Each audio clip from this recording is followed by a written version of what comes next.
चिकुर्डे पंचायत समिती मतदारसंघाचे अपक्ष उमेदवार उत्तमराव पाटील यांनी शनिवारी सकाळी ऐतोडे खुर्द येथील जिल्हा परिषद शाळेत सहकुटुंब सोबत जाऊन आपला मतदानाचा हक्क बजावला।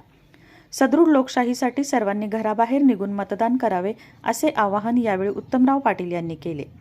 चिकुर्डे पंचायत समिती मतदारसंघातून ऐतोडे खुर्द येथील विश्वसेवा शिक्षण संस्थेचे संस्थापक अध्यक्ष उत्तमराव पाटील हे अपक्ष उमेदवार म्हणून रिंगणात उतरले आहेत। उमेदवार पाटील यांनी शनिवारी सकाळी ऐतोडे खुर्द येथील जिल्हा परिषद शाळेत सहकुटुंब सोबत जाऊन आपला मतदानाचा हक्क बजावला। यावेळी त्यांच्यासोबत मुलगा रविराज पाटील व परिवारातील सदस्य उपस्थित होते। चिकुर्डे पंचायत समिती मतदारसंघात लोकांना बदलाव आहे, त्या दृष्टीने गावागावातून परिवर्तनासाठी उठाव झाला आहे। सर्वसामान्य कार्यकर्ते यांनी माझ्या विजयासाठी प्रामाणिक प्रयत्न केले आहेत, त्यामुळे मोठ्या मतधक्क्याने माझा विजय होईल असा मला विश्वास आहे।